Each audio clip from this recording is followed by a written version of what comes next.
this video, we'll be taking a look at pack number 3 of the Force Unleashed 5-packs that were released as Toys R Us exclusives back around 2010 and 11.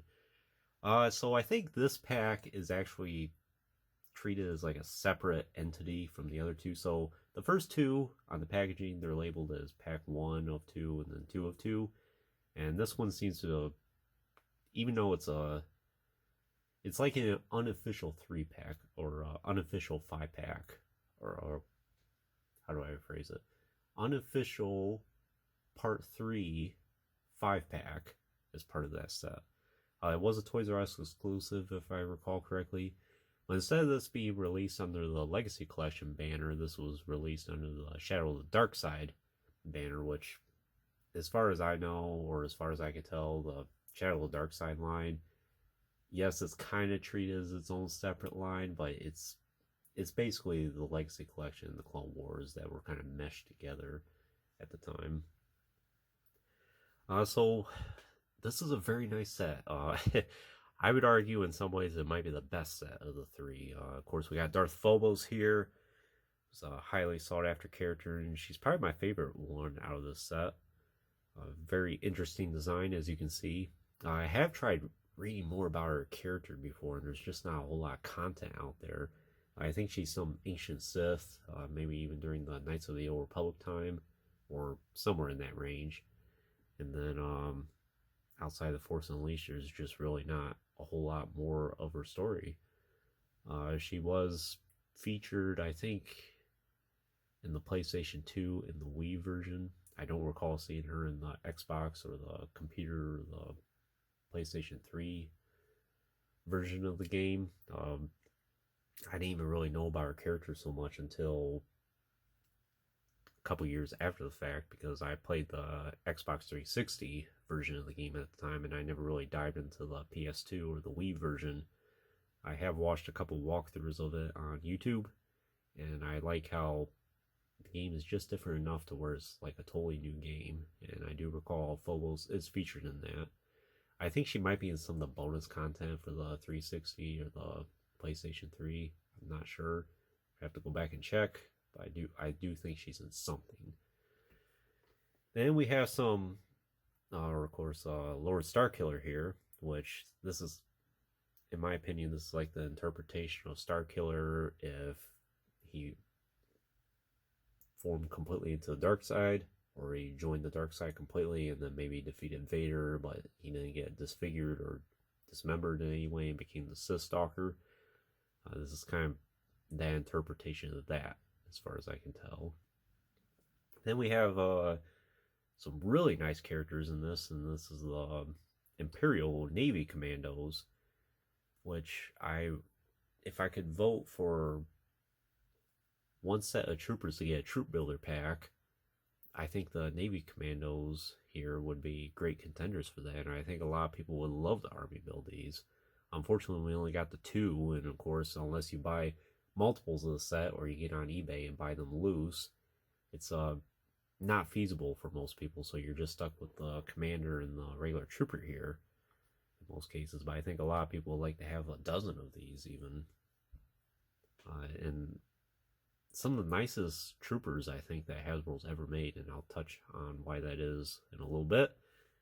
Then we get another Evil Trooper here, which is this third and final Evil Trooper that Hasbro has made, and they're all featured on the channel now.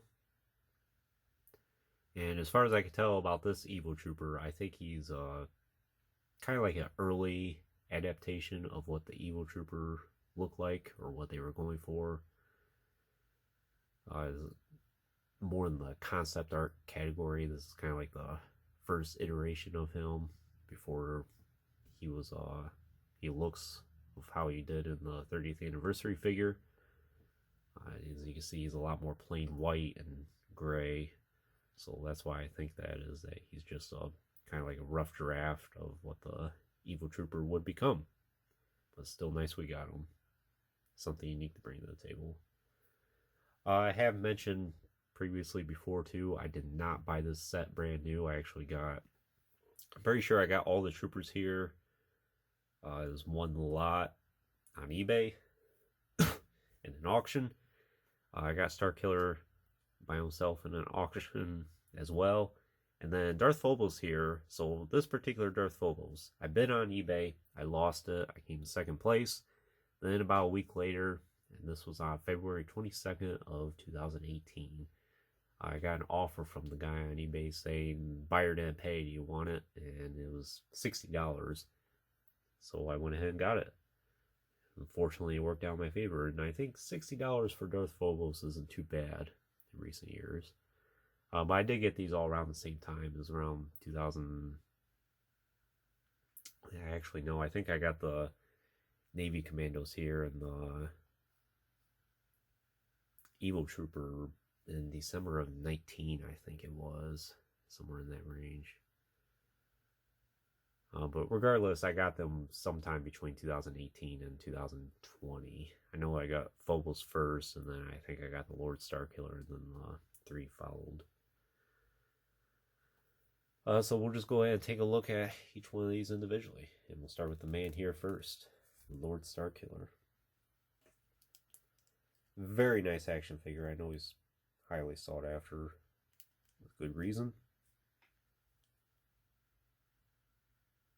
Really like how they did that hood here, although kind of gives him that look like he's looking down all the time, which I know why Hasbro's doing that. They're kind of giving him that silhouette look where you can't really see his face too much, or you're not supposed to, because we know all the bad guys, they always have their hood up and they're kind of looking down to where you can't see their face, and you can't take that off.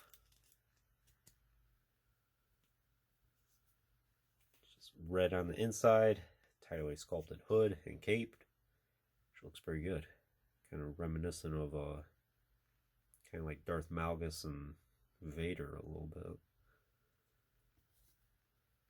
And here's Starkiller without the hood. It's an alright Starkiller. It's not perfect. It's definitely not the winning Starkiller head sculpt for 3 3/4 inch, but still pretty good. He has brown hair this time instead of jet black, like most of them have. Just kind of interesting that Hasbro did that. And he definitely looks a lot less intimidating without the hood on. I think he's one of those characters that definitely looks much better when he has the hood on. It's much more intimidating and menacing. We'll just leave that off for a few minutes. So as you can see, he does have some shoulder armor, some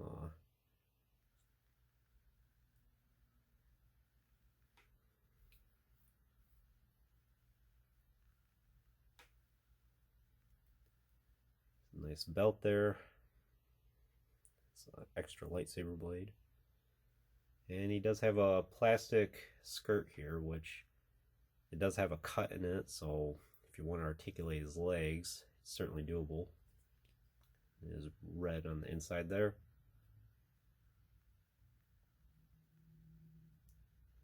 In terms of the articulation, he does have ball joint the head, then hinged shoulders, elbows, swivel wrist, swivel waist, swivel hips, I'm pretty sure. Yeah. Then swivel or hinged knees and hinged ankles as well. Pretty standard articulation for this guy. In terms of accessories and weapons, of course the cape here. Then he does have an ignited and unignited lightsaber. And this is the same exact lightsaber hilt that we saw with the Sith Stalker in the 30th anniversary line. Or at least I'm pretty sure it is. And it's a very nice design. See there, kind of reminds me of Darth Malgus's lightsaber. In fact, I think it could be Malgus's lightsaber.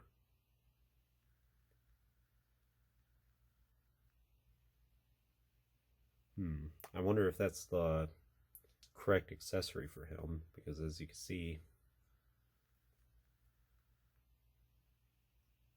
yeah, they're definitely not the same lightsaber hilts, but this is the one it came with. Like I said, I got this loose, but I'm pretty sure it was complete with his original accessories. In fact, I'll just go verify that real quick. Alright, scratch that, rewind a little bit. So it turns out he does not have a lightsaber hilt. I'm trying to think. I'm pretty sure this came with the Star Killer here, though. So perhaps the seller I bought it from was nice enough to just throw in an extra lightsaber that kind of looks similar. The Darth Malguses I have all have their lightsaber hilts attached to their belts. And the one that I had years ago where his leg snapped off, I'm pretty sure I sold the lightsaber hilt with him.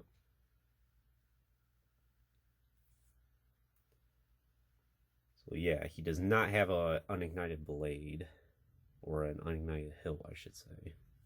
But he does have a regular lightsaber, and this is the accurate one that he comes with. And he does have a peg on it, so you could attach it to his belt there if you wanted to, and then maybe simulate it. Oh, his hand popped off. Let's see here. Guess he lost his hand in combat. And it's just entirely in silver.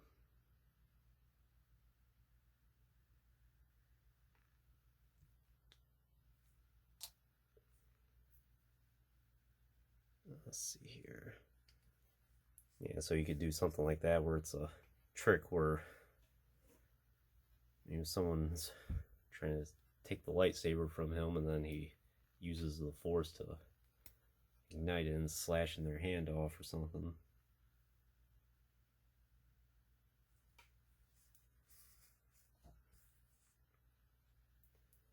So yeah, he does have that hole there in his belt where if you do have a spare lightsaber lying around, you could put one on his belt.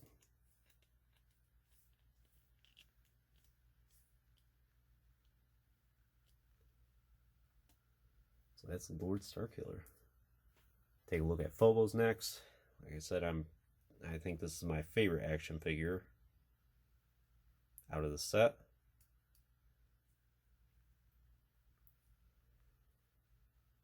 So very interesting looking character. I'm trying to think what species she is. I know I've heard it before.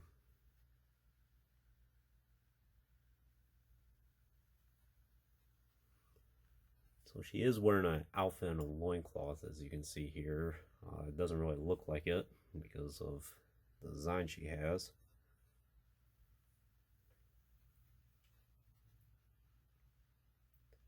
Very nice head sculpt there. She does have horns on the side of her head there, and then she has hair.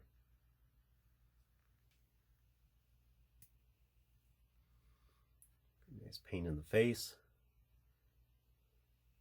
And her arms here, a lot of purple. Spotted in purple, and she's wearing an outfit there. It looks like her skin tone, at least from the waist up, is mostly blue. So actually, yeah, it looks like she's got kind of a bluish green skin tone, and then purple is the parts of her outfit. As you can see there, side of her legs and her feet there. Very interesting feet. I'm not sure how she stands without a stand. Not too well, so yeah, she definitely needs a stand. Footprint is kind of small there.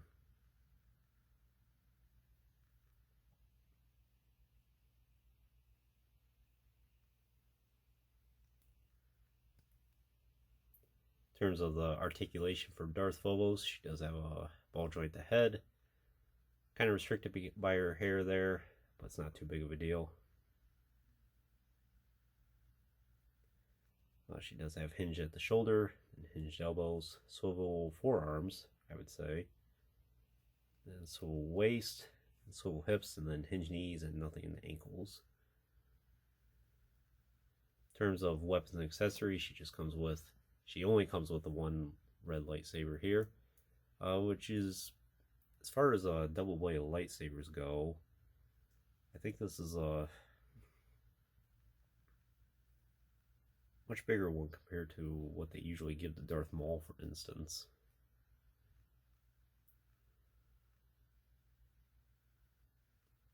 It's a nice metallic look to her hilt. Nice red blades. Definitely can get a lot of nice poses for her.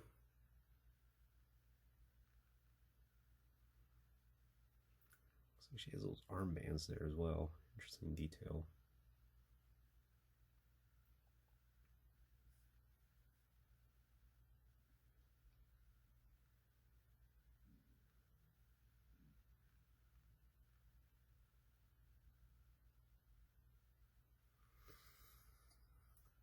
So that's Darth Phobos. Next we'll take a look at the Navy Commandos here. And they're both the same exact action figure, minus the pauldron. I will note, this Navy Commando does not come with the DC-15 rifle that you see in his hand. I just gave that to him because I wanted to put the other DC-15 rifle he has in his holster there. This is one of the best designs of a holster I've ever seen from Hasbro Star Wars. I mean, look at that. It fits like a glove in there. It's very nice, and it has no problem popping in and out. And they even made a spot in his holster there where the magazine there can fit in the places, you can see. It's very nice for Hasbro to do that. I would argue that's the best holster they've ever made for Star Wars. So yeah, I don't think we've really seen much of these guys. In fact, I don't even recall seeing them in the Force Unleashed at all. I think they might be in the PlayStation 2 version.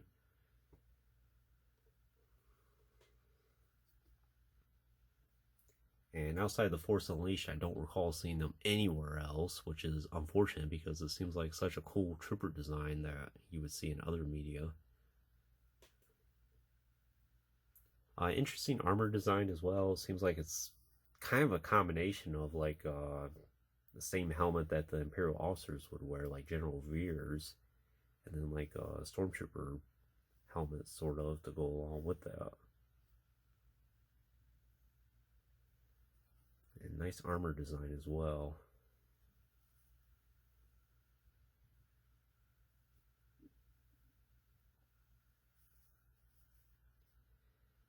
The commander here does have some extra pouches. Obviously the pauldron here, but he does have an extra black pouch here while this one has a white one. They both have the thermal detonator at the front of their belt there, which I think is a nice design. You don't really see that in too many troopers. Then we also have the thermal detonators in the back.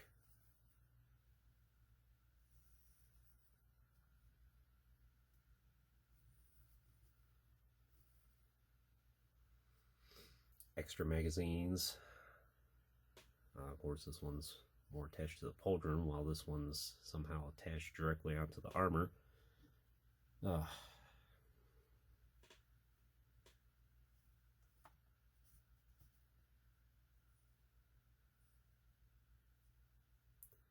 And the commander here does have an antenna.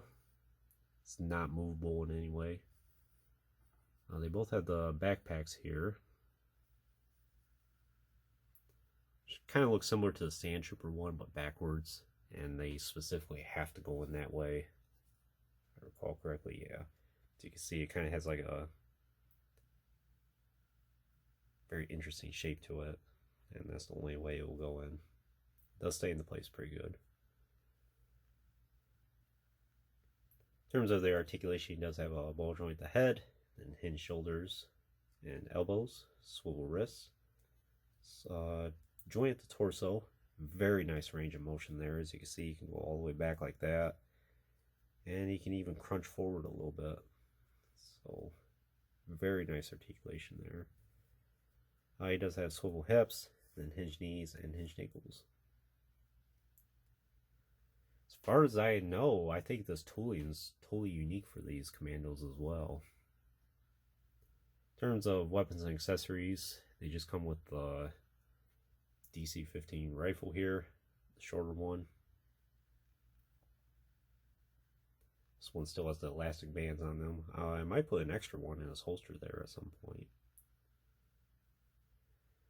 I think these guys are kind of like the transition phase between the old Phase 2 Clone Trooper armor and then into the new Imperial armor. A lot of nice pouches on this guy. But yeah, I'm just really fascinated by these troopers. I think these are easily some of the best troopers of any kind that Hasbro's ever produced. I mean, the amount of detail in them and just how cool they look, and then how well the blaster fits in their holster there. Hasbro took a lot of care in these guys. And if I ever make a top 5 video of best troopers that Hasbro's ever made, I think these guys would be some of the ones I feature in them. They might even be number 1. I would argue, I do think there is a strong case for that to argue them as the best. Like I mentioned, the only way you can get them is through this set. So if you wanted to army build them, you're either going to have to track them down all individually or buy entirely brand new sets every time.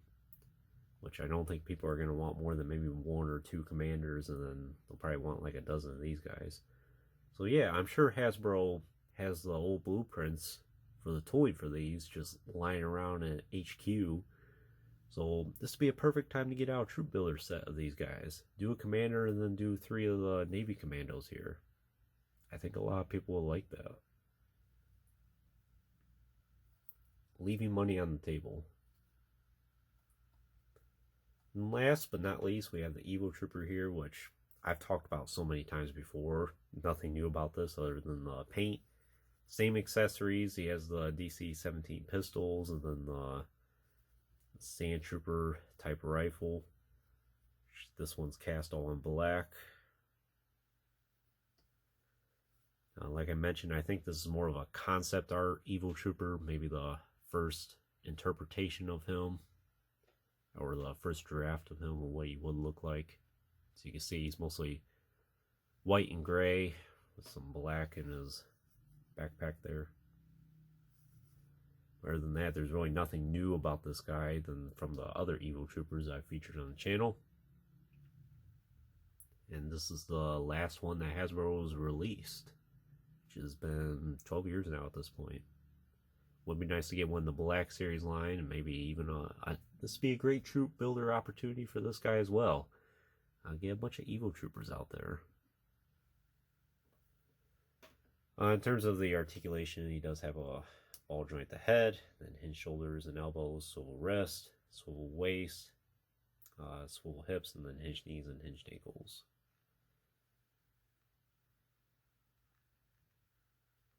Yeah, he is looking a lot more plain looking compared to the other two. Pack is removable here.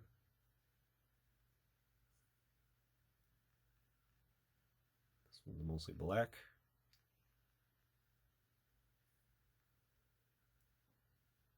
But yeah, not really much more I can say about this guy. Can't go wrong with having Evo Troopers though. And again, this is the only way you're going to be able to get this Evo Troopers if you buy this set or you manage to buy them individually online. And I will say, fortunately, between the 5 figures you see here, he is the least expensive one of the bunch. I think I only paid maybe like $20 for him. And I think to this day, it's been 3, 4, 5 years now since I've gotten him. I still think he holds up around that price range. So if you really want him for your collection, you can easily get them between like the $20 or $30 range. Navy Commandos, I see usually go for $40 or $50 range for one, maybe $35 if you're lucky. So kind of pricey, and if you're looking to army build, it is going to be a little much. And Phobos and Starkiller here are obviously the most expensive ones of the bunch. Starkiller I've seen go for like $100 by himself, and Phobos I've seen go for around that range as well. Like I said, I only paid $60 for Phobos, which I thought was a pretty good deal. Between all of them combined, I think I paid maybe $80 for Starkiller there. And between these two, I think I paid maybe 35, so 70, 80, 150, 210. So I may have paid like $230 for all these combined, which is still less than the average I see this pack go for. I have a hard time finding them on eBay, or not so much individually, but if you buy the pack brand new on eBay, there does not seem to be too many listings for it. And the few I do see usually are like $350, which is outrageous. But still, even despite those prices, I would still recommend tracking these figures down. They're very nice. Like I said, I would argue the Navy Commandos here, some of the best troopers that Hasbro's ever made. And if you get them in your collection, you'll see why I think that. And despite the price point, totally worth it.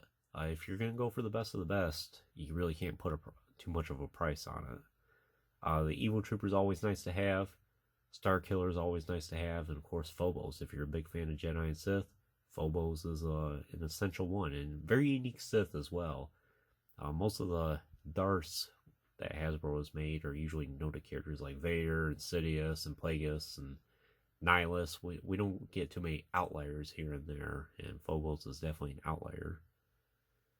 So overall, recommended set, however you got to get it, is up to you. You can buy it brand new, or each of them individually loose, which is probably the cheaper option in the long run, but it may take you a couple years to acquire everything, like I did.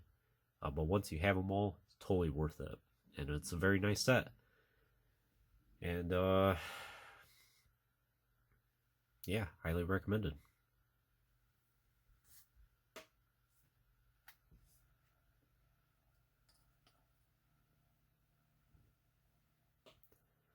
What more can I say about this?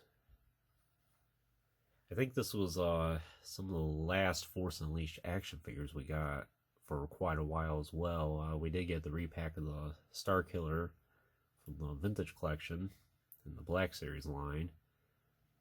And then the recent repack of that same Star Killer in TVC. And then, of course, the Black Series Star Killer, which I will be reviewing here really soon. I kind of see the set as kind of like some of the last sets of like the golden age for Hasbro before the buyout and all that.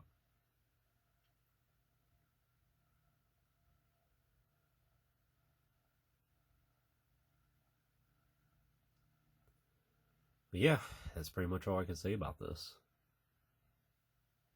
So that concludes this review. I hope you enjoyed it. Stay tuned for plenty more reviews in the future. There will always be lots more to come. If you haven't already, please like the video and subscribe to the channel. I always greatly appreciate your support. And check out some links in the description if you have not done so already. As always, thanks for watching.